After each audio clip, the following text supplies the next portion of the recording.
Il risque jusqu'à 15 ans de prison. Jugement attendu aujourd'hui pour Jean-Louis Denis, dit le Soumis. L'homme, son épouse et 2 autres personnes sont poursuivis pour avoir incité des jeunes à partir en Syrie. Bonjour Dominique Demoulin, vous suivez ce procès pour nous.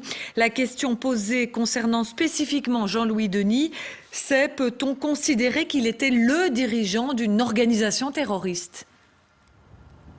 Oui, dit le jugement, il est bien le dirigeant d'une organisation terroriste. Jean-Louis Denis a propagé des discours appelant au djihad et d'autres incitant à la haine raciale. En un an, il a convaincu 11 jeunes gens de partir en Syrie en utilisant notamment, dit encore le jugement, les moyens de communication contemporains, à savoir essentiellement Facebook et YouTube.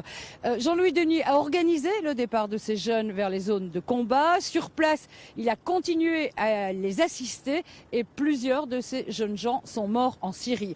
Voilà la première conclusion de ce jugement de 122 pages dont la lecture a commencé ce matin devant le tribunal correctionnel de Liège.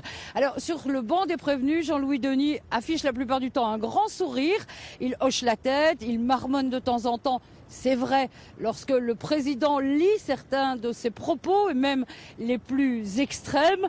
Et puis, il faut noter qu'avant cela, avant d'examiner les préventions, le jugement avait évacué la thèse de la provocation policière qui avait été développée par la défense. Alors, vous l'avez dit, pour les faits qui lui sont reprochés, Jean-Louis Denis risque 15 ans de prison. On connaîtra la peine cet après-midi.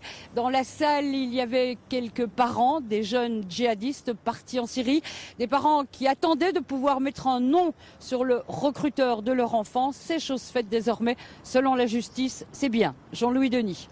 Merci Dominique pour ce compte rendu.